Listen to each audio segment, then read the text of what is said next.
since I haven't gotten it posted as soon as I would have liked to. So anytime I'm a little later getting assignment up, I'll always give y'all the same benefit of some extra time. So don't worry about it being crammed in with the same time as Friday. Obviously, you can still do it if you want to before then, but I'll give you some extra time on that. So be on the lookout for that. I'll go ahead and post actually both chapters quizzes. Chapter 2 homework's already posted as well. But like I said, we'll work through that again next class period next week. So today, like I said, we'll do chapter 2 on the PowerPoints and then work a little bit. So remember, chapter 1 was dealing with asset acquisitions. Remember when a company was acquiring the actual assets of another company and they were just directly recording them onto their financial statements, right? Well, this chapter is going to deal with like stock acquisition as opposed to the asset acquisition. Because if you recall from chapter 1, those are the two different types of acquisitions in terms of buying another company or investing into another company. So this is dealing with the actual date of acquisition, okay? So I'm just going to read through just a couple of these little learning objectives so we just have an idea of where we're going.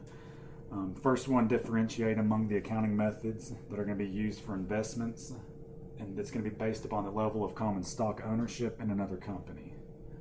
The second one, state the criteria for presenting consolidated statements and explain why disclosure of separate subsidiary financial information might be important. The third, demonstrate the worksheet procedures needed to eliminate the investment account. Fourth one, demonstrate the worksheet procedures needed to consolidate a parent and a subsidiary accounts. Fifth, apply value analysis to guide the adjustment process to reflect the price paid for the controlling interest. Develop a determination and distribution of excess D&D schedule that will guide the worksheet procedures needed to consolidate a subsidiary. Explain the impact of a non-controlling interest on worksheet procedures for financial statement preparation. Show the impact of pre-existing goodwill on the consolidation process and be able to incur prior investments and the acquisition price. And then just define pushdown counting and explain what it is.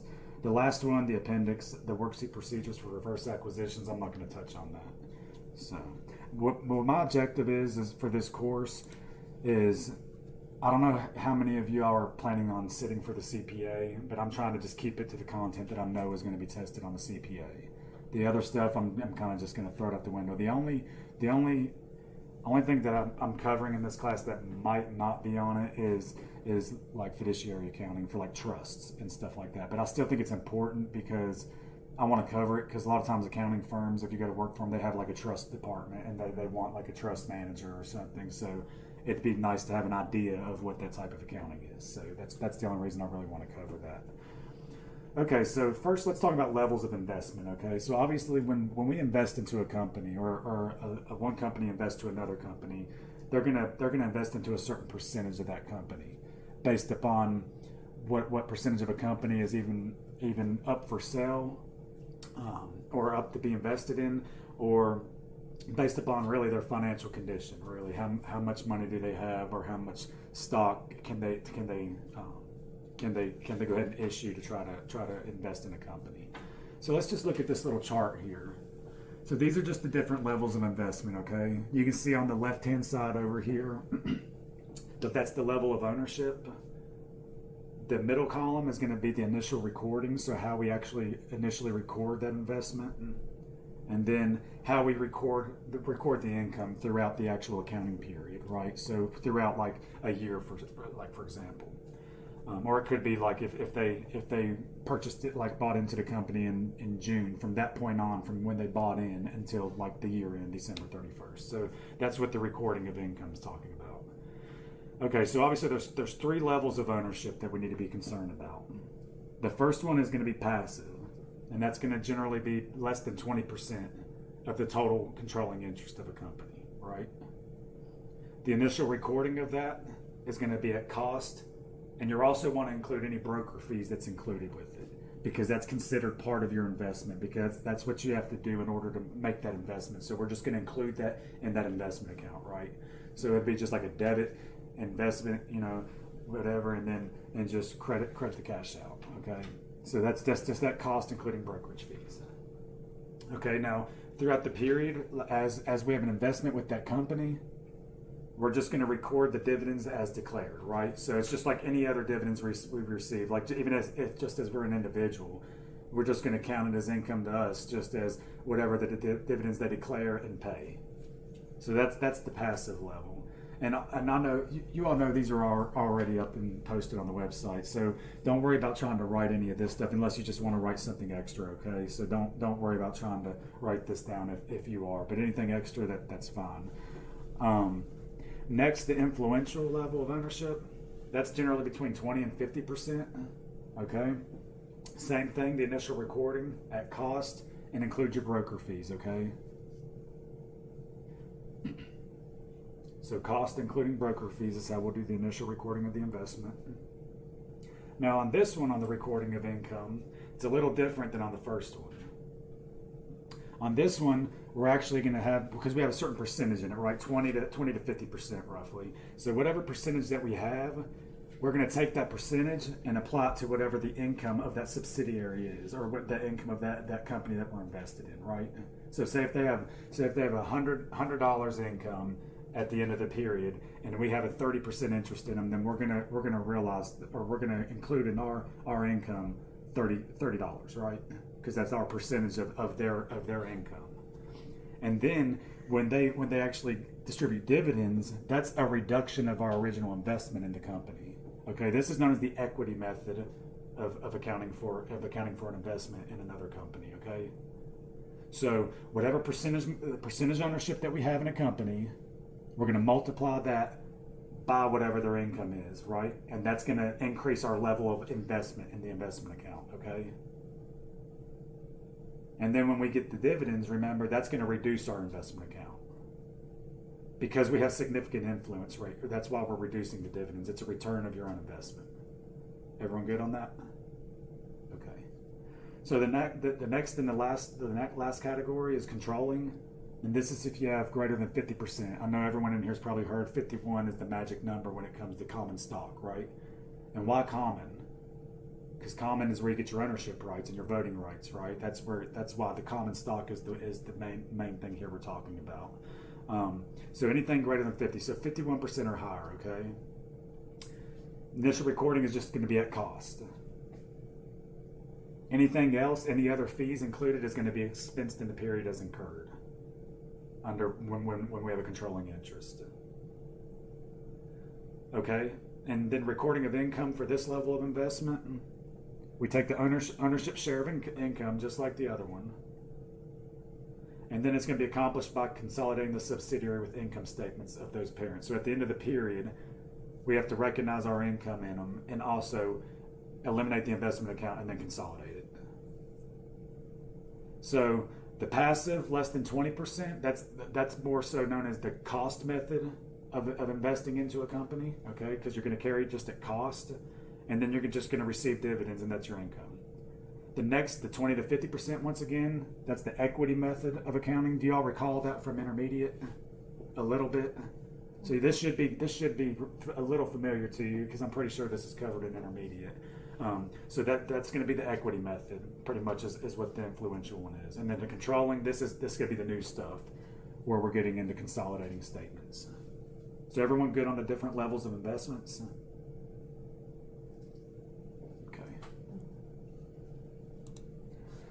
Okay, so what's the function of consolidated statements? So pretty much we just want to present the results of operations, cash flows, and the balance sheet of both the parent and its subsidiaries as if they were just one single company, right? So as far as what GAAP tells us, which we know GAAP is generally accepted accounting principles, right? Yeah. Is there still a big gap and a little gap? Big gap, little gap? I'm not sure. I've never heard that. What's the big gap, little gap? Oh, I can't remember, but it's from what Bradbury used to say. There was a big gap and a little gap. Yeah, I don't know. They handle different things. Yeah, I mean, I know there's the other regulatory bodies and standard setting bodies, but I've never heard of the big gap, little gap. Yeah. He might just be talking about like a different. I mean, there's international GAAP like IFRS and stuff like that. But this is back. That's when I was here. We used to talk about Enron all the time. Right. That was the big scandal. How it shouldn't have happened, but it happened because you had people that was auditing them. Arthur Andersen. Yeah. Was like in on Yeah, it was all in cahoots. Yeah. Yeah, that's definitely not what we want to do. Is with Arthur Anderson and Enron. So pretty much here, what Gap is saying for the consolidated statements, the reason they want it, that we want to combine these is because they want it to be looked at as one economic entity. Okay, so like the whole entire company. Because if the parent owns the subsidiary, then ultimately they're one company. So they want to have one economic company, one economic entity. They still have separate accounting entities, right? There's two different accounting entities because they still maintain their separate books, right? But then they consolidate them, making them one economic entity for the year-end results. So that's pretty much what the function of consolidated statements are. So what about the criteria for consolidated statements? So US GAAP has two models. They have the ownership of over 50% of the voting common stock of another company, which is known as the controlling interest, okay? Control may also exist with a lesser percentage of ownership, so that is not very likely. When what they mean by like a lesser percentage of ownership, like specifically, I know under IFRS, a lot of times they can use like convertible instruments, that like debt instruments that could be converted into equity instruments. Okay, like meaning like bonds that have some equity characteristics, or if it could be transferred over. Sometimes like IFRS does count that as being able to count towards like the controlling interest in it. US GAAP does not, but only under very certain circumstances. So we're not going to worry about those. I just want to let you know, IFRS says yes, US GAAP says no. But there is a little, like I said, a little exception there, but I'm not worried about it. The SEC, everyone knows that's the Security and Exchange Commission. So they require consolidation in certain situations where an affiliate is not majority owned. So that's going to be it. But like I said, we're not going to worry about that. And then also the variable interest entities. And I don't know, y'all probably have heard a little bit about those in intermediate as well. But we'll probably touch on those a little bit in this course if I remember correctly. So the main one we're concerned with here, obviously, is the 50% of the voting of common stock, the controlling interest. So let's talk about the techniques of consolidation.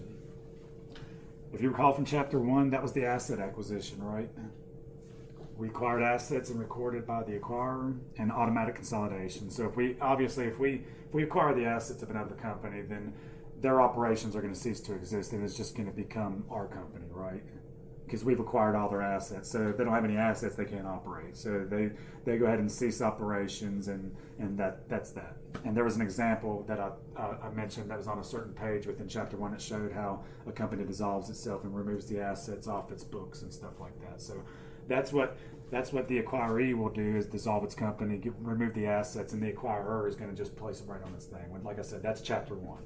And that counts as automatic consolidation. Okay, the second one, the stock acquisition, and that's what we're concerned with in Chapter 2 here. So the acquired company remains as a separate legal entity, right? It's its own legal and then separate legal and accounting entity still. And that's under the stock acquisition method.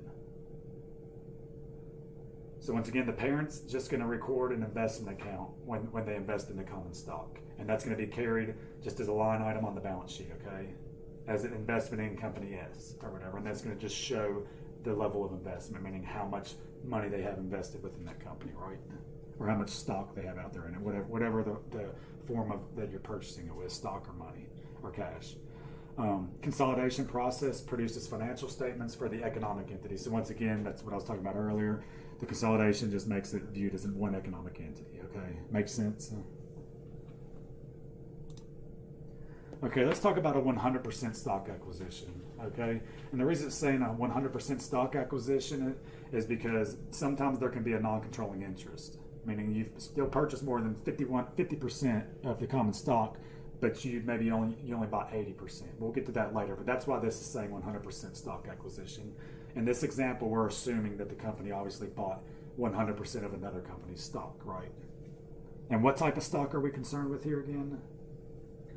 Common stock, right? Because that's where you get your ownership rights and your voting rights. Okay, so let's just take a look here at Company S balance sheet, okay? So you can see on the left we have the assets right here. The accounts receivable $200,000, inventory $100,000, equipment net at $300,000, So you can see we have a total assets of 600,000. Next on the right, we have the liabilities and the equities.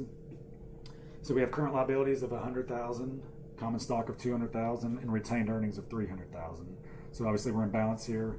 So we have 600,000 on the left, 600,000 on the right. Now let's look at these assumptions under here. So it says here the book value of the asset and liabilities represent fair values. Okay, so it's telling us that right here. You using your pen tonight? For on the thing? Yeah.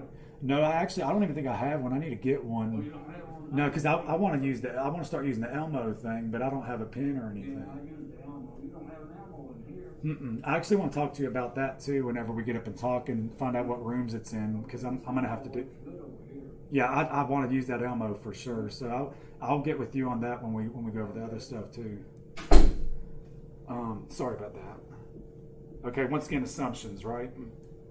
Book value of the assets and liabilities represent fair values. Okay. So why is that relevant right here? The reason that they're telling us the book value of assets and liabilities represent fair values is because when a company is going to acquire the stock of another company, it's based upon the fair value at that date in which they're gonna try to acquire that business or acquire the stock. Okay, not the book values, the fair values. Some cases they'll be the same. Some cases they won't. And in practice, it's never going to be the same hardly at all. Stuff just moves too fast. But theoretically, for some of our practice, sometimes it'll be the same, sometimes it won't. But it'll always tell you what the difference is. Okay. So for this assumption, where everything's the same, book value, fair value is the same. What does book value mean? Let's talk about that. What is book value? What does it mean when a company has a book value? It's just what they have recorded in their books as Right. to what the value is. Right, so it's their book value's carrying value, right? So like how it says equipment net, that means that's net of accumulated depreciation, right? Because we know like fixed assets are carried at cost, less accumulated depreciation. So that's what we're talking about here, whatever their carrying amounts are. Like land, we know land is carried at what? It's the only unique property, plant, and equipment. It's the only asset that's what? Not subject to what? Right, it's not depreciable. We don't adjust for inflation or the raising of property appraisals, anything. Land is carried at historical cost, no matter what. Okay, so we know land's going to be different off gate because I mean it's just changing. Property values change all the time. Okay, so let's move on. Fair value of net assets, 500,000. Okay, so that's what they're saying the fair value of it is, 500,000. Price paid equals fair value of net identifiable assets. Okay, what are net identifiable assets? What's another word for net identifiable assets?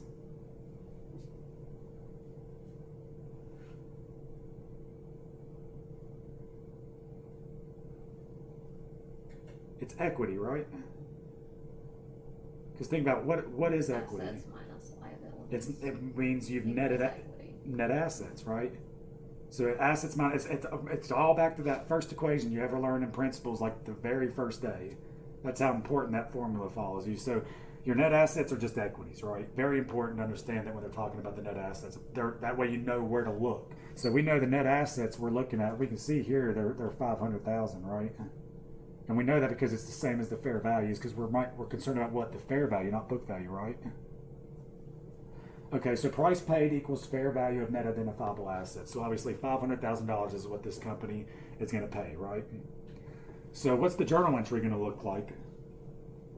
So the acquirer, meaning the acquirer is the company that's purchasing the other company, right? And the other company's stock in this situation. So obviously, this is going to be the journal entry. Remember, it says we record an investment account, right? Assets are original what? Original balance of assets is a what? For debits and credits. Is it a debit or a credit? Are assets debited or credited?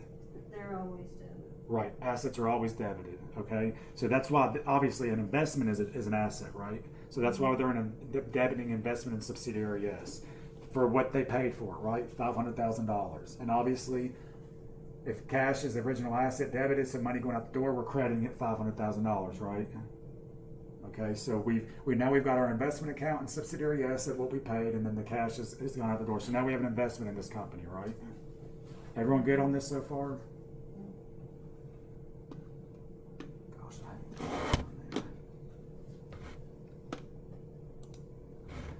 Okay. So the parent's investment in subsidiary S account, the one we just looked at when they made the purchase of the stock, is going to be eliminated against the equity accounts of the subsidiary, okay? So the eliminating entry is going to be the debit of common stock company S, 200,000, debit of retained earnings of subsidiary S of 300,000, and then credit the investment in subsidiary S of 500,000. Okay, and these numbers here, remember the equity right here. Look in the back page right here, the next page. That's just the equity accounts, right? The retained earnings and common stock. So we're just eliminating this investment account right here against the equity that the company owns, right? Against the controlling interest. In this case, it's 100%. So they just do a swap on the journal entry, right? And we're doing that because these are original credits, right? Equities are original credits, so we have to debit them to remove it, and then remove the investment account has to be credited, right? Make sense to everybody?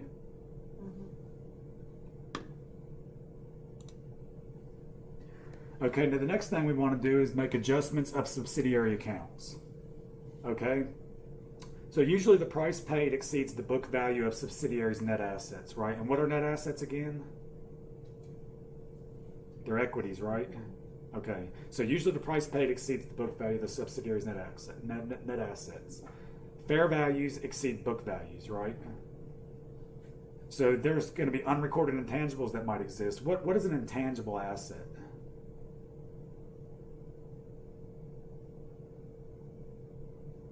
What's a tangible asset? Something you can physically touch. Right. Kinda like- So if a tangible asset is something that you can physically touch, it has physical substance, what is an intangible asset? Like a patent or an idea.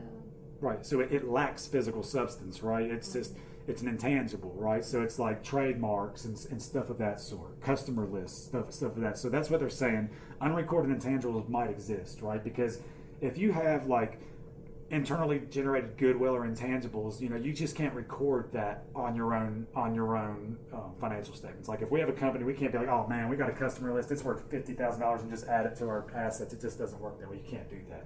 The only way you can do that is if you've actually acquired another company. So if you see intangibles upon the balance sheet of a company, it means they've acquired another company at some point, right? Or have an investment in another company.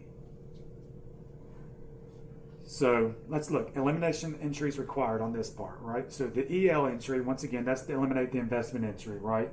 The investment in subsidiary S, right? Company S. We've already done that. The 500,000, and we eliminate the investment account against what again? What the first entry? What do we eliminate? Against the equity, right? So it's going to be the retained earnings and common stock. In that case, that's what the equity components were in that problem, right? So that's the eliminating entry right there. Okay, now to distribute the remaining cost to the acquired assets, what does that mean? What are we talking about? Distribute the remaining cost to the acquired assets. And we're talking about if we paid an excess amount over the book value of subsidiaries' net assets.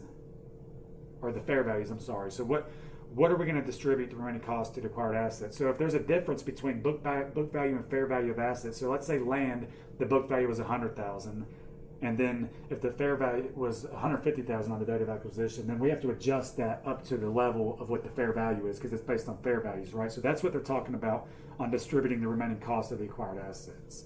So let's look at the next slide here. So once again, still just building off the same thing right here. So this is still 100% stock acquisition. Let's look at the accounts right here. We have accounts receivable, inventory, equipment net. So we have the total assets. But this time, the fair value and book value is going to be different, okay? Oh, sorry. So we can see here the fair value of the accounts receivable is the same. Inventories, the book value is $20,000 less than the fair value. The equipment is $100,000 less than the fair value over here. Everyone seeing that? So the fair value of the assets is $720 as opposed to the $600 of the book value, okay? Current liabilities are the same.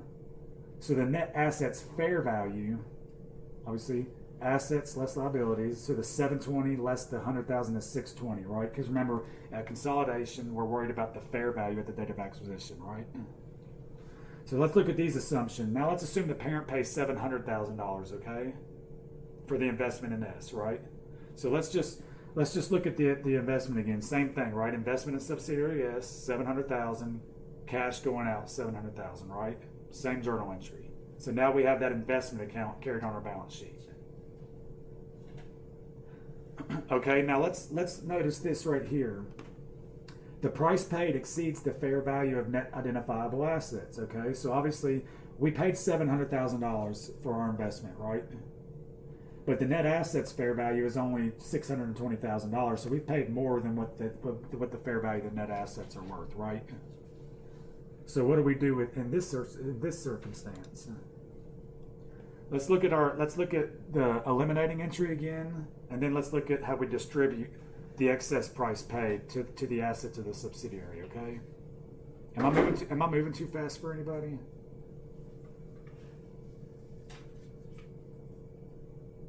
Okay, so the elimination entry, what are we going to do?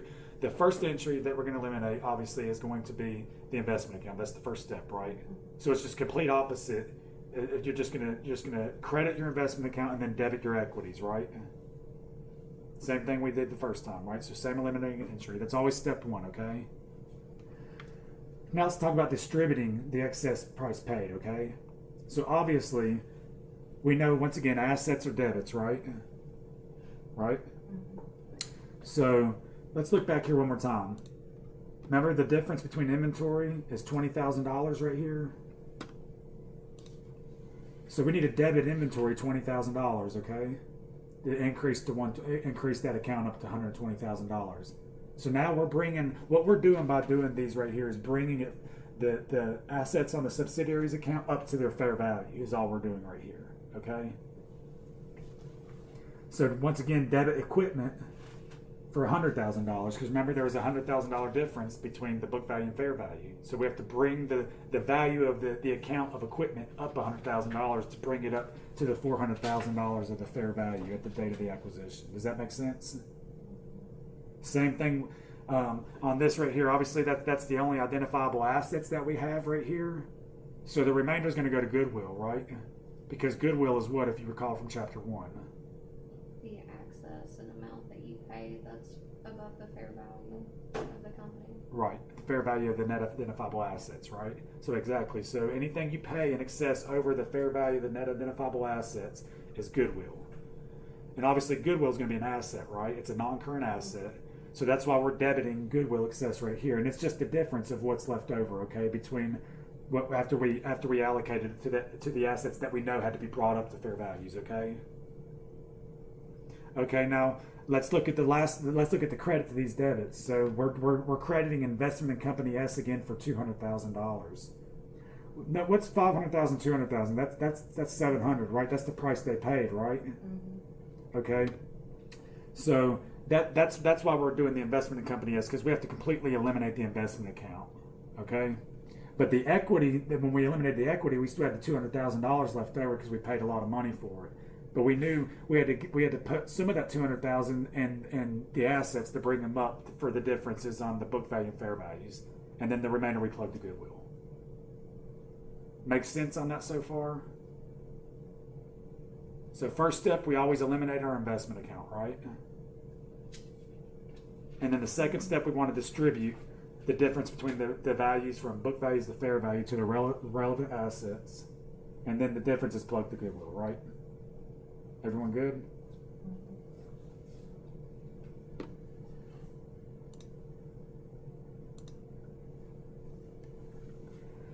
Okay, let's look at this example here.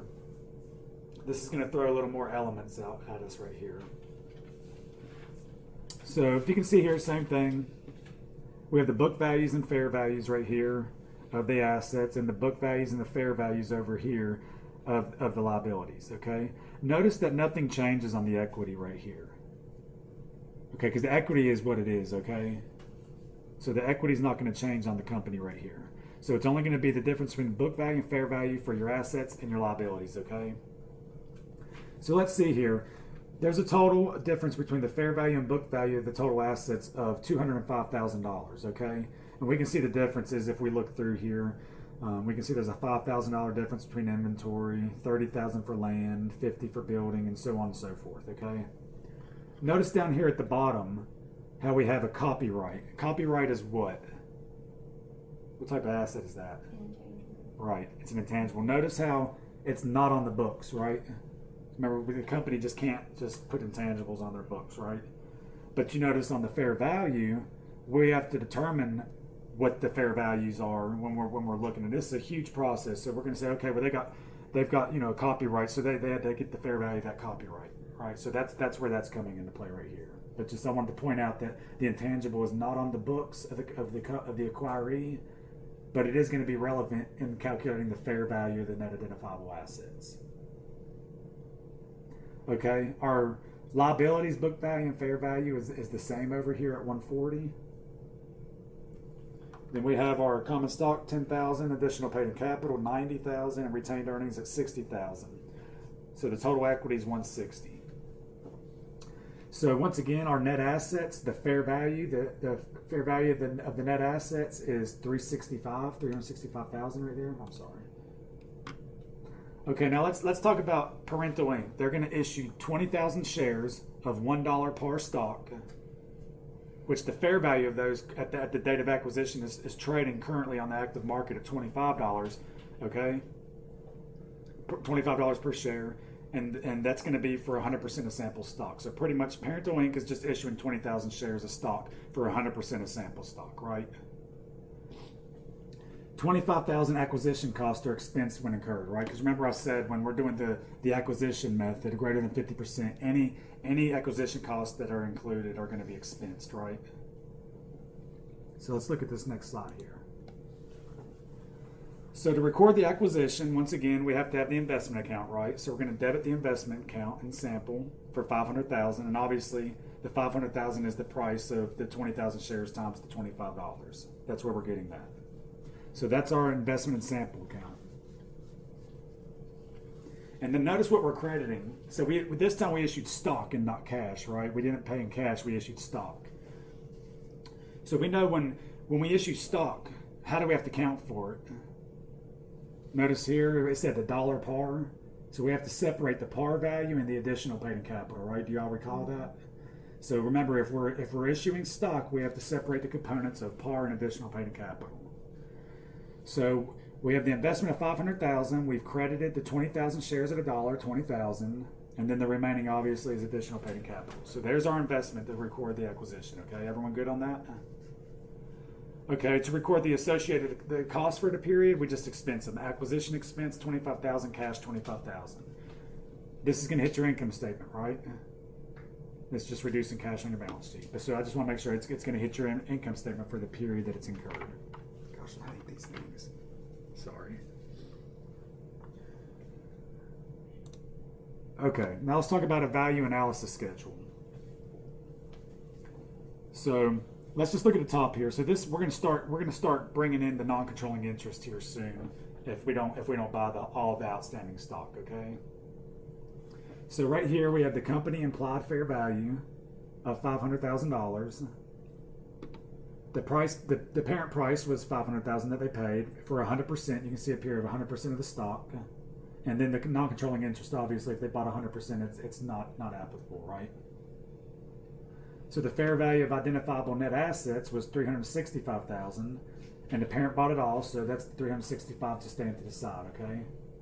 So goodwill, obviously, the difference, the amount paid over the fair value of identifiable net assets is $135,000, right? So that's goodwill. We know that because we paid more than what the assets were worth. So let's note this down here. The company fair value of $500,000 exceeds the fair value of net assets of $365,000.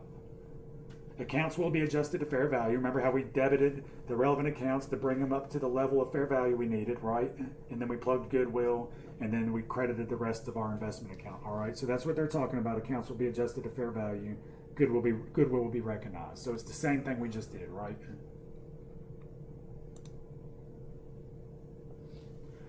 Okay, let's just build on that a little bit. So fair value of the subsidiary up here, we can see the company implied fair value is $500,000. Once again, remember the parent bought 100% of the outstanding stock. So the parent price is going to be $500,000. Now let's back out the book value, okay? The book value of a company is what? What Right, but where do we look to see what the book value of a company is?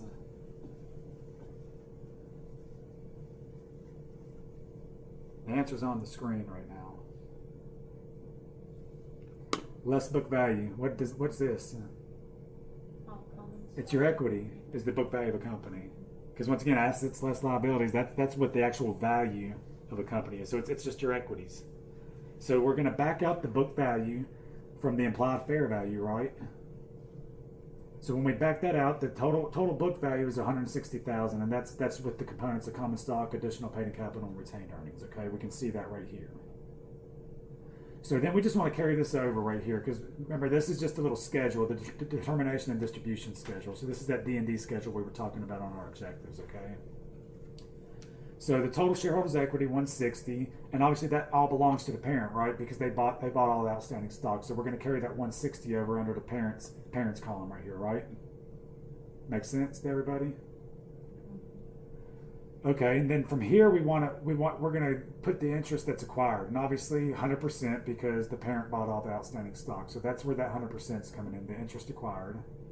So the book value, obviously, of the parent is 160,000 because they have the whole 100% of the stock, right? Everyone following me? Okay, from there we want to back out the 160, the book value, from the price that the parent paid from the 500,000. So that's where the 340 is coming from, the 500 right here, and back out the 160 down here. Okay, so that's excessive fair value over book, right? So we're just going to carry it over to the parents thing, right? Once again, because they have 100%. So now let's talk about adjustment of identifiable accounts again. Remember, book value and fair value is going to be different, right? So now we have to adjust for that because we want it reflective on the subsidiary accounts of fair value since we're acquiring them. So once again, if you recall on the last page we were just on, well, we'll just go down here. I'm sorry. These are the differences in the last example we had on that last little bit of the balance sheet we were looking at. Okay, between the book value and fair values. So these are all going to be debits right here, right? Just like we did on that last entry. So let's just look at it. So once again, when we do the eliminating entry, how do we do it? Remember, we have the investment entry already. So we have a debit in the investment account, and then we credited the common stock because we purchased it with stock, right? So this time we just want to eliminate it again against the equities. Well, this equities just has one more component to it, right? We just have the additional paid capital now. So it's the same thing we just did on the last one. So we just want to eliminate our investment account against the equities of the company, right? And it's against the whatever percentage the parent owns. Just in this case, we're removing all the equity because they own it all, right? So that's why we're eliminating all of it against the investment account in this situation, because they own all the equity because they purchased 100% of the outstanding stock, right? So that's why we're removing it again. Okay, and then remember, same thing here. These are just the differences on the date of acquisition between the book values and the fair values, okay? So obviously they're assets, they need to be debited to increase the account up to the fair value. So we're going to do that for each account. And then we're going to plug the difference in goodwill again, right? Because we paid more than what the fair value of the net identifiable assets were, right? And we know goodwill's a non-current asset, so we're going to debit it. And then same thing, just the difference, we're just going to credit the rest of our investment in sample to eliminate the rest of that investment account. Everyone, does it make sense to everybody? Okay.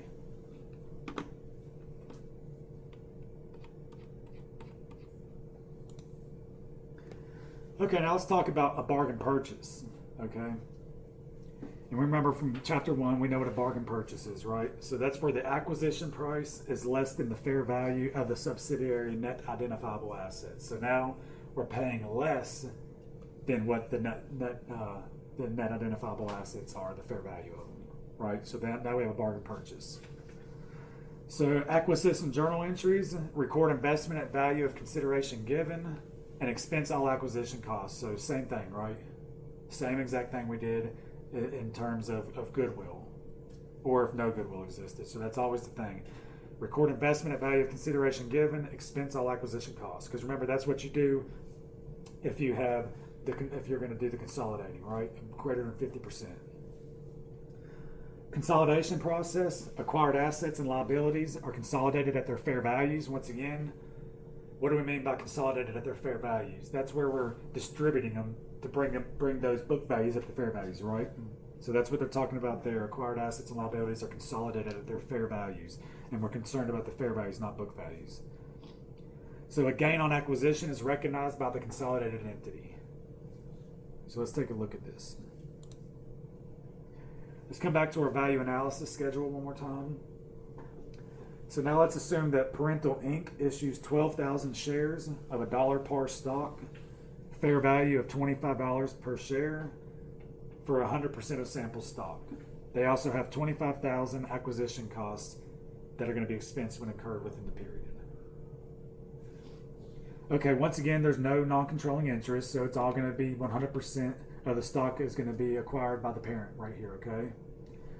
So in this case, the company's fair value is $300,000, okay?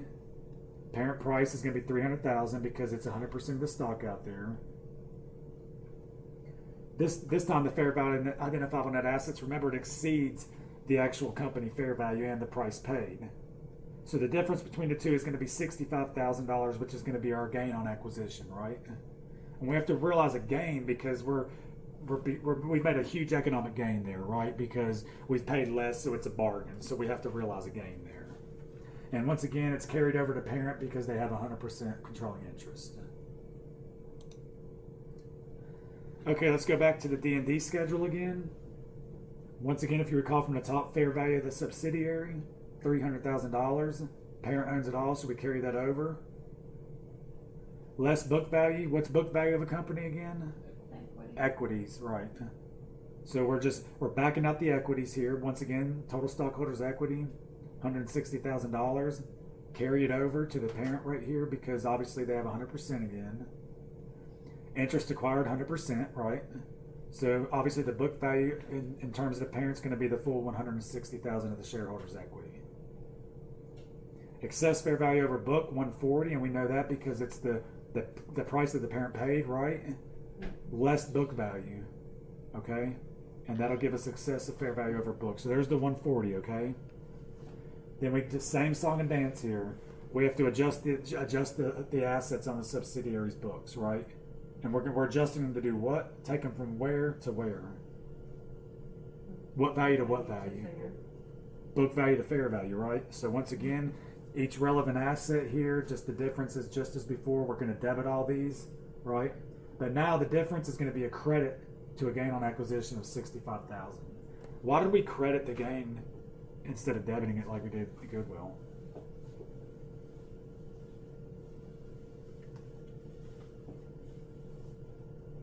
Because you're actually getting more.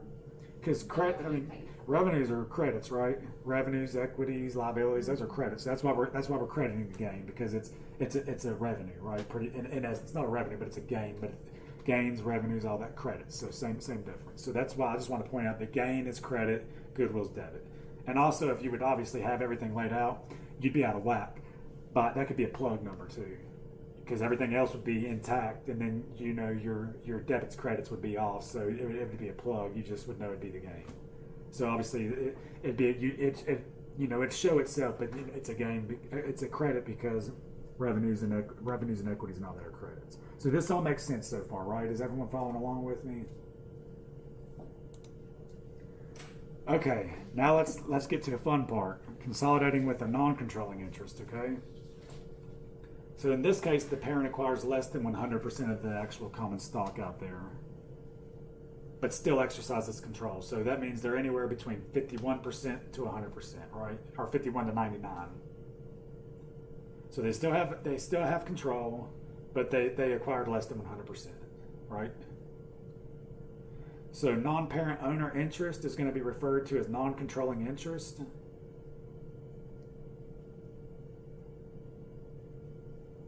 Okay, and I want to point something out here to someone as well. If you're looking at a real company's balance sheet, and non-controlling interest is going to be a component of stockholders' equity, okay? So if you ever look at a company's balance sheet and you see the non-controlling interest, that means they have an investment in another company, right? And another company owns part of that company as well. So that's where the non-controlling interest is going to be carried in as a line item, and it's going to be a component of stockholders' equity, okay? Okay, so the parent's investment account is eliminated against its ownership percentage in the sub's equity. So same thing here. We're still we're gonna have that investment account same way. Debit the investment account, credit either your stock issued or your cash, right? And then we still need to eliminate it against the equities of the company. But remember, it's only the ownership percentage. Because in this case, we don't have 100%. Because last ones, we were just removing the whole entire equities, which is easy because, you know, that they had the 100%. But it's just as easy. You just have to know the percentage and apply that percentage to each relevant component of equity and just remove that percentage. Does that make sense? So just remember, when we remove the parent's investment account or eliminate it with a non-controlling interest, we're only concerned with the parent's ownership of their equity. Okay? Subsidiary accounts are adjusted to full fair value, okay, regardless of the controlling interest. So the adjustments of the actual assets is the same thing as if we had 100% interest. So that's nice. Nothing changes there. The only thing that's changed so far with this, with the non-controlling interest, is the elimination of the investment account, only applicable to the percentage of ownership of the equity that the parent has. The distributing the full fair value of the accounts, once again, you do it the exact same way regardless of the percentage of ownership.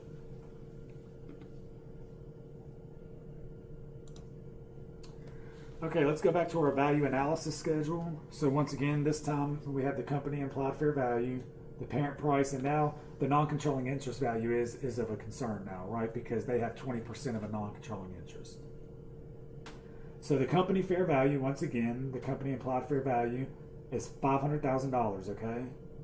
Let's talk about that. Now, if there's a non-controlling interest, okay, how do we find out what the company's implied fair value is? So if there's a problem and it says, you know, company XYZ purchased, you know, 80% of the common stock from company, you know, ABC for X amount of money, right? For $50,000, okay? Well, let's just use these values. Companies, the $400,000 is what the parent paid, right? For 80%. Look down here. The company implied fair value is going to equal, the numerator is going to be the price the parent paid. Your denominator will be the percentage, and that will give you the company implied fair value. So if you took 400,000 and divided by 0.8, it's going to yield $500,000. So if the company implied fair value is not given, you can find it by using that little trick right here. So remember, your numerator, meaning the one on top of your formulator, the numerator, is the price paid divided by the denominator of 0.8, or whatever the percentage of it is. And that's going to give us the implied fair value. Okay? Does that make sense to everyone? Okay. So that's how we got the implied fair value. The price paid by the parent, $400,000, divided by the percentage of ownership. So that yields $500,000 for the company implied fair value. Obviously, if the parent bought 80% of it, then the non-controlling interest is going to be 20%. So by default, then obviously that's going to be the value of $100,000 because the implied fair value is $500,000, right? The parent price paid is $400,000, so that's obviously 80%. So that has to be 100. Okay. Fair value of identifiable net assets, in this case, $365,000. So right here, in order to allocate it, we're just going to multiply 365 times 0.8. That'll give us 292. 365 times 0.2, 73,000. That's their percentage ownership, right? Not bad, right? And then from that point, we just back out the fair value of identifiable net assets, right? The overall for the whole company is 135. Once again, multiply by the percentage, which you don't even have to. You can just back it out here and get it. But you can either work down here or this way, and it's going to give you the same thing, right? Okay, once again, remember the implied fair value, the price the parent paid, divided by the percentage of ownership interest that they purchased, right? Okay, the fair value of identifiable net assets is proportionally allocated, and then goodwill is going to be proportionally allocated as well. So once again, based upon that percentage. So we just have one more step. We just have to do a basic little calculation based on the percentage. Everyone good? Okay, back to the D&D schedule. So once again, let's look at the top here. The company's implied fair value, $500,000. The parent price paid $400,000 because they had 80%. Remember, And obviously by default, the non-controlling interest value is 20% there, which is the value is going to be 100,000. Remember, we back out the book value, less book value, which is what? The equities, right? So we back out the common stock, additional paid capital, retained earnings of 160,000. Okay, notice right here, total shareholders' equity, I'm going to carry it all the way over, regardless of the percentage, okay? Then the interest acquired, I'm going to determine that on the next line. So that's why I'm carrying the 160 all the way over, okay? And then we just times it by the percentage of ownership, okay? To give us these amounts. Does that make sense? Okay, from there, once again, you back out the price paid to their percentage of book value that we're taking away. So obviously 400,000 less 128 is 272. Same thing here, 100 less 32, 68. So easy, right? You just keep it in line. So the excess of fair value over book value, 340,000 total, obviously from the 500,000 of the company implied fair value. After we backed out the total book value of it, of 160, we have 340, right? And once again, here you can either work down that way to get them, or you can apply it by the percentages to get it. Okay, makes sense? And then adjustment of identifiable accounts, same thing. We're going to remember, it doesn't matter on the percentage. We're going to do it the same way we did it regardless, right? Because we're going to allocate it based upon the percentage, right? So does that make sense? So pretty much the only step we add is you have to figure out what the non-controlling interest is for the most part. And then you have to allocate it based upon that percentage, which is just the basic, multiplication. Does that make sense to everybody? Okay, let's look at the journal entries, what they'd look like. Okay, remember what the first thing that we're going to eliminate is going to be the investment account. I know the investments account isn't on here, but remember the investment account, we debit the investment and whatever the company's name is, right? And then we credit either cash or the common stock, whatever form that we purchased it with. From there, we eliminate, right, the equities of the company. But if we don't have full 100% of the common stock out there, if there's a non-controlling interest, how much in this eliminating entry do we eliminate? The parent, so where they're eliminating that investment account. In this case, they own 80% of the common stock of that subsidiary, right? So when they eliminate their investment account, this EL entry right here, how much of that the equity are they going to eliminate? 80%, right? So their percentage of ownership, right? So 80%. So obviously the common stock, if you recall, was 10,000. So 80% is 8,000. So on and so forth. So 0.8 times whatever the components of equity are, right? So we're going to just remove 80% of the equity of the company against our investment account, right? Then once again, we distribute to the assets. Once again, this is just bringing them from book value to fair value, right? So we're debiting them. In this case, there was goodwill, right? 135,000. So we've distributed everything just same as if we had full ownership of 100%, right? Okay, now look at this part here. Investment in sample, the 272. Retained earnings sample, 68. This is going to be the non-controlling interest right here. Look at these numbers here. They should, let me see. Oh, shoot. So these numbers here, I can't find where they match up. I'll find it and get back to you on it. But you're just going to eliminate it right here because this is the remainder of the investment account, and then this right here will be the difference of the non-controlling interest. Okay. Let me see here. I know. I want to show you where it's at.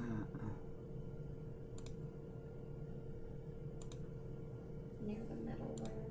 Okay, that's where, yeah, that's right here. So that's why you're finding these numbers right here. That's how you allocate it. Okay, sorry, I couldn't find it. Thank you. Does that make sense? So that's where those numbers came from right here. So that's why we distribute it the same way, and then this is where we allocate it on the credit.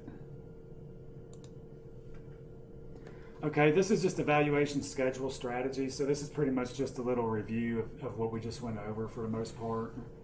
Goodwill, obviously, if the parent price divided by the parent's percentage would be the sub's implied fair value.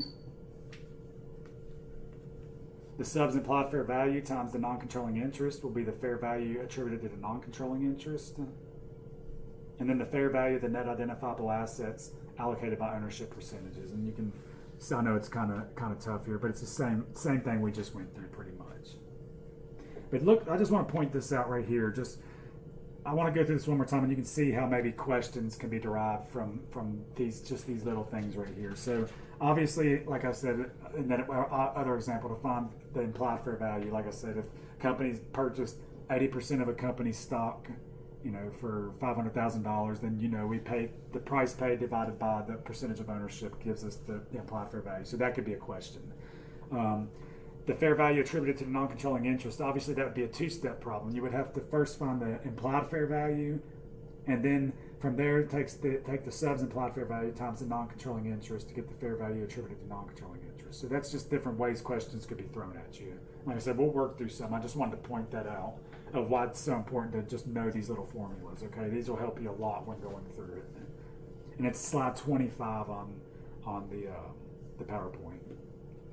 Then on a gain, normally the non-controlling interest value will equal the non-controlling interest share of net identifiable assets. Then we can see here, I'll let you all look at this on your own time because I know it's not really most eye-friendly up there. I know it's a little small, but and it's no need really to, because it's the same thing we just went through of just how you allocate it based on basic calculations. The exception, the non-controlling interest value exceeds its share of net identifiable assets. I'm not going to really get into any problems like that. And if I did, I would give you a heads up, and it would probably be a bonus, but I probably won't do that because I don't think you're ever going to run into that.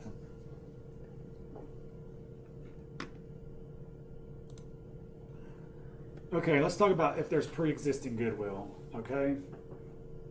So obviously if there's pre-existing goodwill on the books, that means the company we're acquiring has acquired another company at some point, right? So pretty much long story short, I'll make this real quick, get right to the point.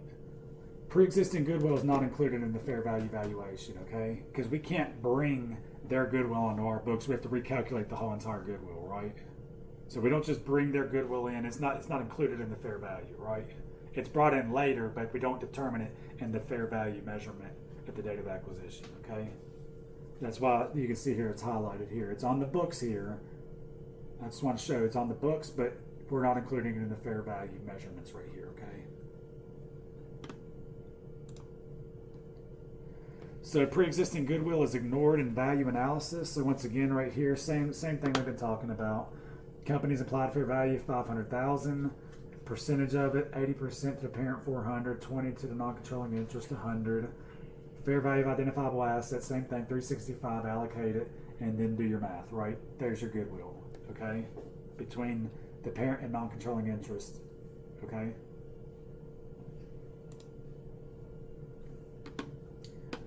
Okay, same little schedule here. We get the whole routine here. Company's implied fair value. We take over the value of the parent, value of the non-controlling interest. We back out the book value, total shareholders' equity. We carry it all the way over for both columns, right? Interest acquired. We multiply it by what the total shareholders' equity is right here to give us the book value for each non-controlling interest in the parent. Excessive fair value over book was $300,000. We allocated out based on the percentages. And then the adjustment of identifiable accounts, same thing. We plug it in right here, as we normally do, and we can see it adds up to $300,000.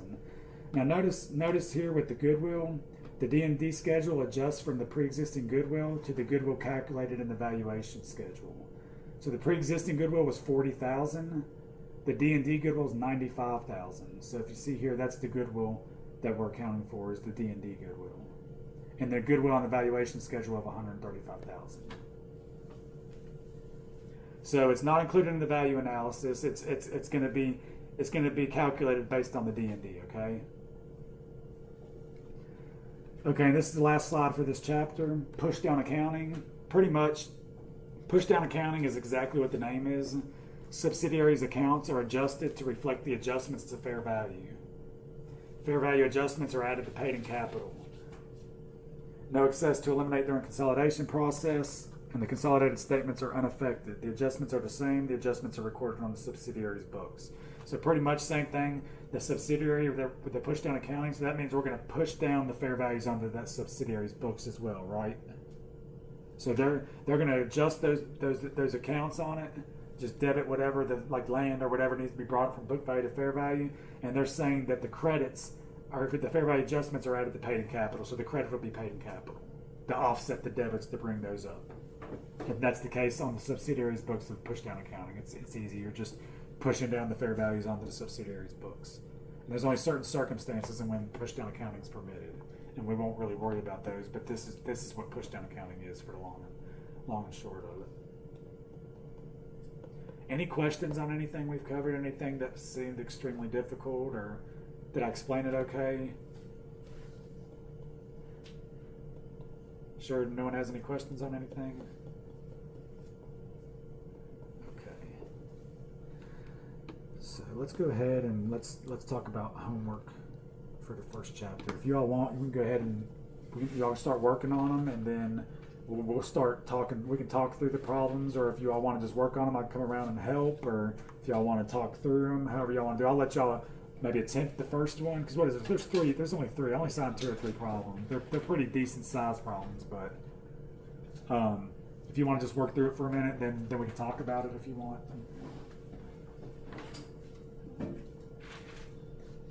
And at any given time, now that the lecture is over, feel free if you need to get up and use the bathroom, whatever. I mean, and you can do that anyways even during the lecture, but if you need a break, whatever, feel free.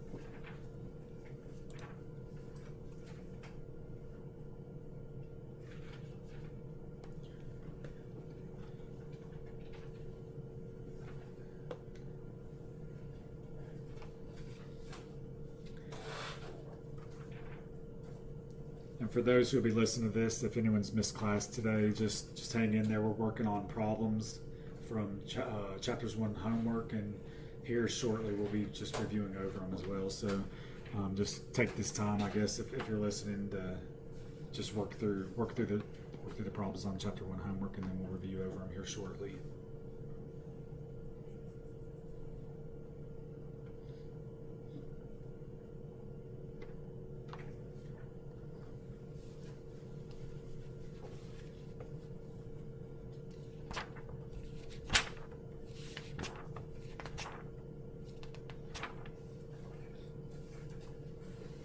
So is everyone working on number 6 right now, understanding the issues on chapter 1, or what's everyone working on right now? That's what I'm just working on. That's what you're working on? I'm on example 1. You're on what? Example 1, I finished that first one. You finished the first problem? Okay. And so you're on the Example 1. exercise 1? Okay.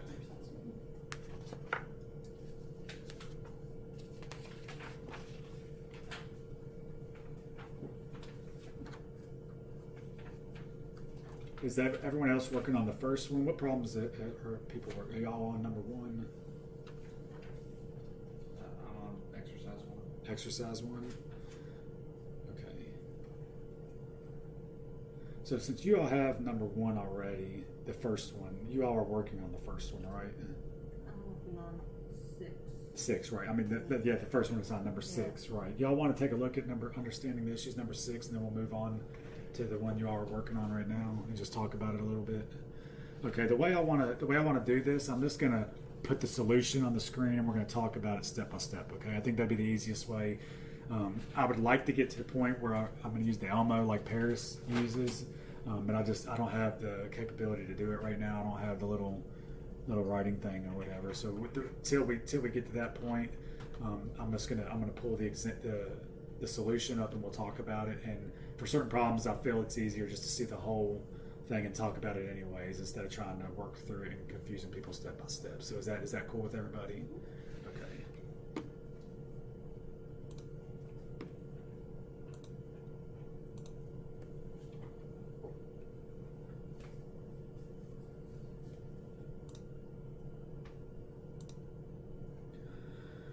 Okay, let me just make this a little larger so everyone can see. We'll start out on this one.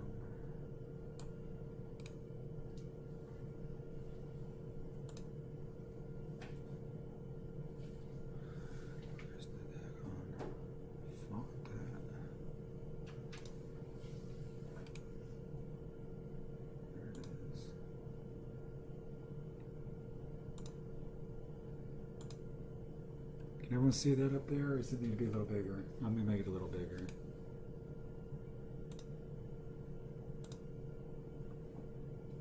Might even try to make it a little bigger.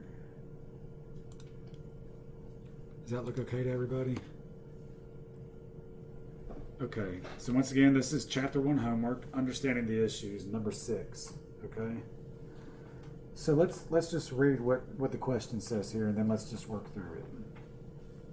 And feel free, as we're working through this, write it down so you can type it up later and submit it in and get your credit. Okay. So just feel free to, as we work through this, to go ahead and write stuff down. And actually, you know what? Just pay attention. I'll post it. That way you have it to refer back to, okay? But even though I'm going to do it this way, I still want people to try to attempt it prior to, so you struggle through it a little. That way when we explain it, you're like, oh man, that's what I missed, okay? Because it'll really help a lot if you attempt it first, okay? Okay, so Panther Company is acquiring the net assets of Sharon Company. The book and fair values of Sharon's accounts are as follows, okay? So we have the book values and the fair values. Everyone reading along in their book, they got their book and see where I'm looking at. So we can see current assets, book values 100,000, fair values 120, land 50, fair value 80. The book for building and equipment is 300, fair value is 400,000. Customer list, obviously on the book, there's nothing there. 20,000 for the fair value. Liabilities are both $100,000. So it's asking us what values will be assigned to current assets, land, building, and equipment, the customer list, liabilities, goodwill, and gain under each of the following acquisition price scenarios. Okay, so let's just do our little value analysis here, okay? So obviously on part A, they're saying the first price scenario, the company paid $800,000, right? So the price paid for the fair value of the net assets was $800,000. But we know the fair value of the net assets is only $520,000, right? From the information given to us as we read through, okay? So obviously, goodwill is going to be $280, okay? Because the price paid is $800, right? It exceeds that of the fair value of net assets of $520,000, okay? Does that make sense? So that's how we got goodwill, because we paid more for it, right?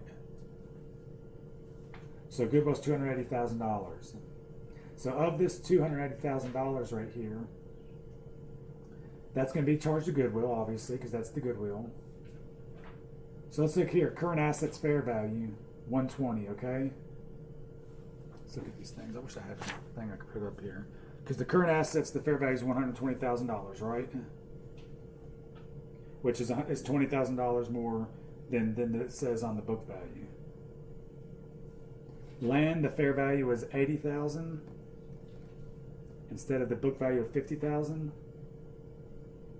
Building and equipment, the fair value was $400,000. Customer list, the fair value was $20,000.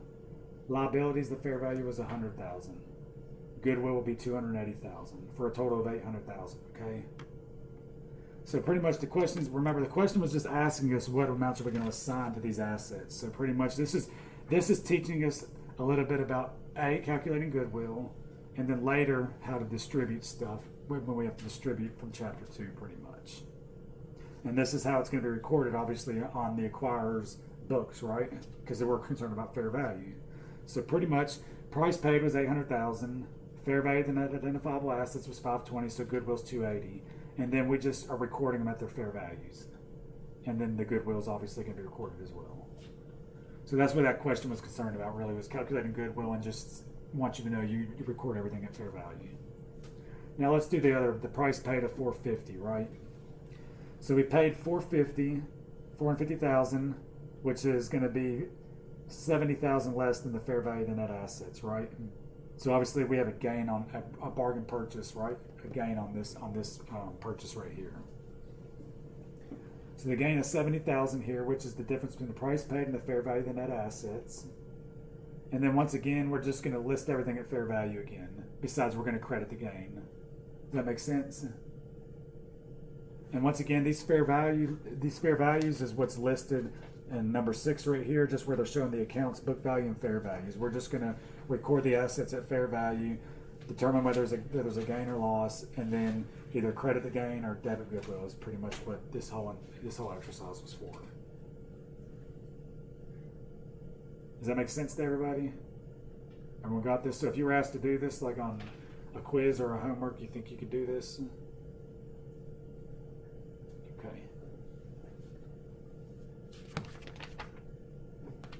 Next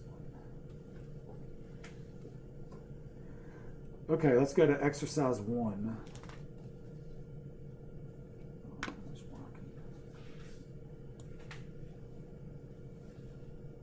I'll just do one at a time here, bringing it up.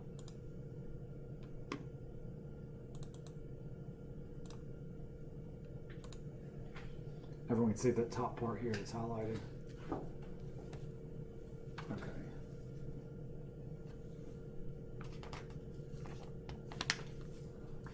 Okay, so exercise 1 is asset versus stock acquisition. So, Barstow Company is contemplating the acquisition of the net assets of Crown Company for $875,000 cash. To complete the transaction, acquisition costs are $15,000. The balance sheet of Crown Company on the purchase date is as follows. So we have the balance sheet here for Crown Company as of December 31st, 2015. We have the current assets of $80,000, land of $70,000, building of $450,000, accumulated depreciation on the building of $200,000, equipment $300,000, and the accumulated depreciation of the equipment of $100,000. So total assets is $600,000. The liabilities are $100,000. Common stock is $100,000. Paid in capital in excess of par is $150,000. Retained earnings $250,000. So total liabilities and equity $600,000. Now it's given us the fair values that have been obtained for Crown's identifiable assets and liabilities right below it, okay? So the current assets are $5,000. The fair value of current assets is $5,000 more than what the book value is. Land is $10,000 more, fair value more than what the book value is. The building is $300,000. A fair value equipment $275,000, and the liabilities of $102,000. So the first thing they're going to ask us is to record the acquisition of the net assets of Crown Company on Barstow's company's books. Okay, because remember, this chapter is dealing with asset acquisition, right? The second chapter was dealing with stock acquisitions.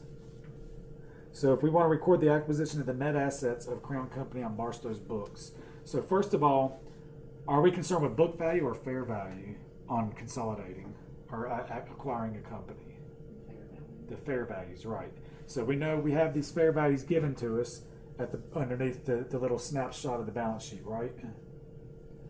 So we can see here, if we're just recording the assets on the book of the acquirer, so obviously current assets fair value is $85,000, land, so just so on and so forth. We're going to just record the fair values of what's given to us, right? Last one of being given to us was the $275,000 of goodwill. Obviously, the difference will be the goodwill right here of $227,000. Okay. Liabilities $102,000 because that's the fair value of the liabilities, and then the amount paid of $875,000. They also said we had the remember the acquisition expenses in the period. There's something to make it possible to acquire the firm. And those need to be expensed in the period incurred, remember? So that's why we have a separate entry here, debiting the expenses, hitting our income statement, and then crediting the cash. Does that make sense right there? Just how we would record the assets of the acquiree on the acquirer's books. Because remember, we're just concerned with fair values. And then we need to just obviously plug in the goodwill or the gain, right? And what do we do with the acquisition costs for the period?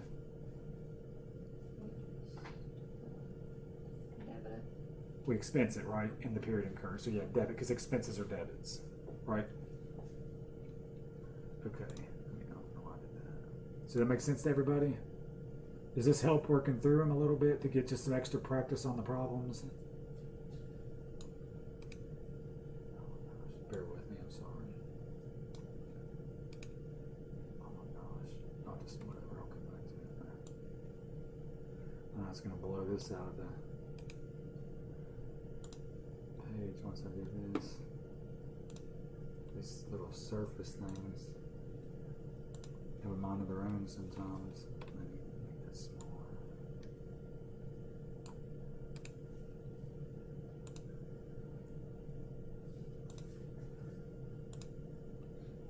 Okay. So now let's talk about the second part of the problem here.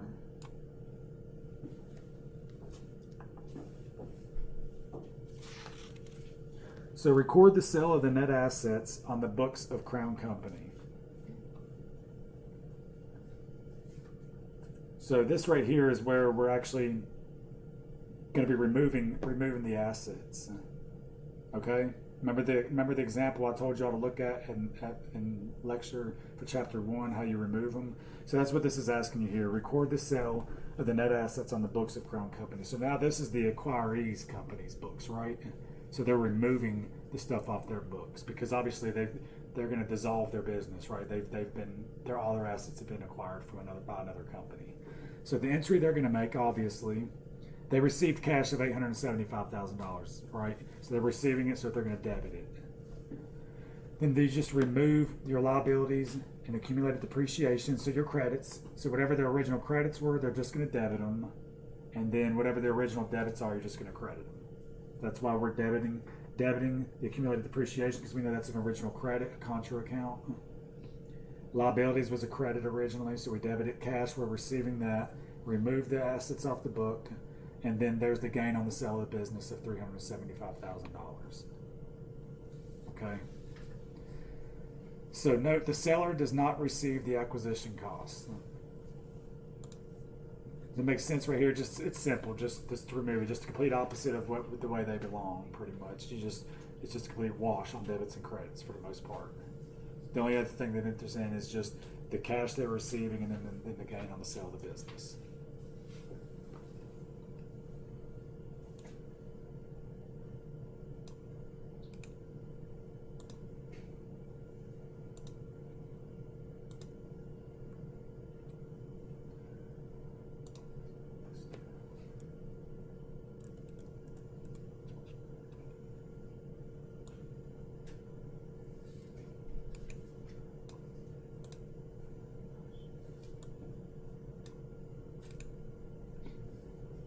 Sorry.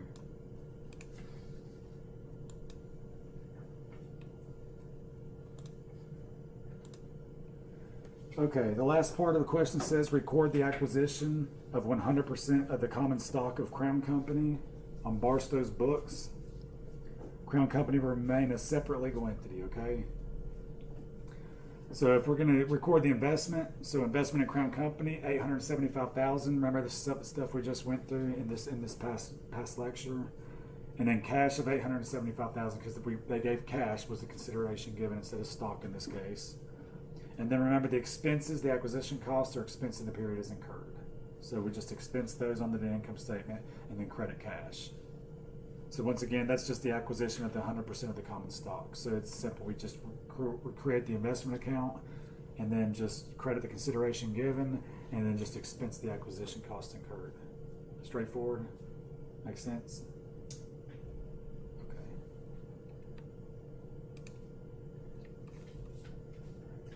Okay, now let's look at the last exercise. Exercise 1.9. Exercise 9. Okay, this is dealing with goodwill impairment, okay? If you remember at the end of the chapter 1 PowerPoints, they had the little formula. And this should be something you talked about in intermediate as well for testing goodwill for impairment. Did y'all have that in intermediate? Okay, so this should be a review.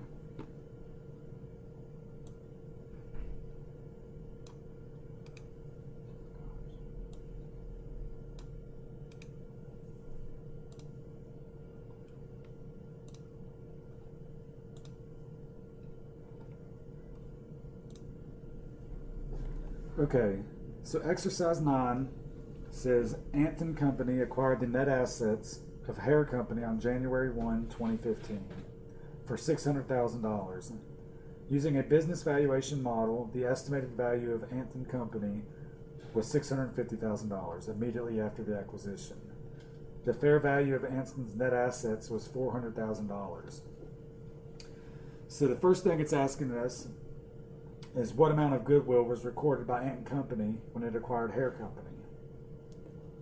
So obviously purchase price was given $600,000, right? Fair value of net assets other than goodwill was $400,000. So obviously the difference is going to be the goodwill of $200,000, right? And the estimated value of the unit exceeds $600,000 confirming goodwill. I'm sorry. So what about number 2? Using the information on page 40, answer the questions posed in the following 2 independent situations. So it says on December 31st, 2016, there were indications that goodwill might have been impaired. At that time, the existing recorded book value of Ant and Company's net assets, including goodwill, was $500,000. The fair value of the net assets exclusive of goodwill was estimated to be $340,000. The value of the business was estimated to be $520,000. So is goodwill going to be impaired? And if so, what adjustment is needed? So the estimated fair value of the business unit was $520,000, right? The book value of Ant's net assets, including goodwill, was $500,000. So no impairment exists right here. Why? Because the fair value is greater than the book value. Right. So then in this case, there's going to be no impairment right there. Right. Okay, let's read part B here, and then we'll go ahead and we'll call it a day. Sound good to everybody? On December 31st, 2018, there were indications that goodwill might have been impaired. At that time, the existing recorded book value of Ant and Company's net assets, including goodwill, was $450,000. The fair value of the net assets, exclusive of goodwill, was estimated to be $340,000. The value of the business was estimated to be $400,000. So is goodwill impaired, and if so, what adjustment is needed? So in this case, the estimated fair value of the business unit is $400,000, where the book value of Anson's net assets, including goodwill, was $450,000. So in this case, goodwill is impaired, right? And once again, why is goodwill impaired in this instance? Because book value is greater than fair value. Right. So the adjustment we have to make, obviously, estimated fair value of the business units is $400,000. Fair value of net assets excluding goodwill. So here we want to back out goodwill, okay? So the fair value of net assets excluding goodwill is $340,000. So the remeasured amount of goodwill is $60,000, okay? The estimated fair value of the business units over the fair value of the net assets excluding goodwill. So the difference between $400,000 and $340,000, okay? So that's the remeasured amount of goodwill of $60,000. So the existing goodwill was $200,000. So the impairment loss is $140,000, okay? Which is the difference between the remeasured amount of goodwill of $60,000, which we found because the estimated fair value business of $400,000 exceeded the fair value of net assets without goodwill of $340,000. So the remeasured $60,000, we have to take and back that out from $200,000, the existing goodwill, and the difference is our loss of $140,000. Right? So pretty much goodwill is a 2-step process, the goodwill impairment test, right? The first one's a qualitative test. You're just checking to see if the book value is going to be higher than the fair value, or if the fair value is going to be higher than the book value. And once again, if the book value is higher than the fair value, then we know that it's going to be impairment exists, right? And then the step 2 is the quantitative step. Okay? Just remember that the fair value of the net assets, in the case on the second part of it, where we're trying to determine the new value of goodwill, you back goodwill out. Okay, it's just the fair value of the net assets that we determine that's netted against the estimated fair value. Does that make sense? Does that help going through the problems right there? Okay, and like I said, most of the time we'll do this like this, and my method with homework, really, the reason I don't mind doing this is I really want people to really try on the homework, because I tend to give decent, difficult problems, not too bad, but comprehensive in nature of the stuff that we cover. So I feel if you can work through the homework is probably going to be like the most challenging stuff you see in the class for the most part, in my opinion. I mean, the tests are going to be hard too, so you have to know the test too, but the homework and the quizzes will prepare you for the exams. So that's why I say I like for people to kind of struggle through it and work through it a little bit and have questions ready. And we'll go over it, like I said, to make sure you get whatever corrections you need, because I like giving full credit for homework. There's nothing worse than struggling and doing stuff and then get a poor grade on homework. I mean, that's just awful, you know. So I really want to make sure everyone gets that credit for the course. So just try on the homework, and we'll go over it before it's due, so you have quality stuff to turn in. And like I said, that way you're prepared for the quizzes and the exams as well. So that's it for chapter 2. That's the review of chapter 1's homework. I'll go ahead and, while I'm thinking about it, I'll go ahead and make that visible so you all can see that. Even though homework is due. Okay, now there's right below chapter 1 homework link, you have the solutions right below it, right there, the same thing I just went over. So that way, if you want to go back and practice more, like go back over them, you have the solutions right there. Okay. So once again, just please remember to turn the work in. You know, still submit your homework. You know, by Friday, I believe is when it's due. So that's all I have for you today. Hopefully, I didn't bore you all too bad.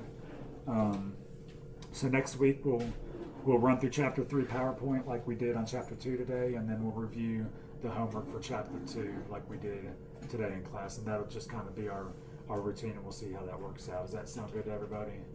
Okay. Everyone feel okay with the material so far in this class? No one's lost on anything? Okay, please, if you have questions, just holler at me. I'll help you any way I can.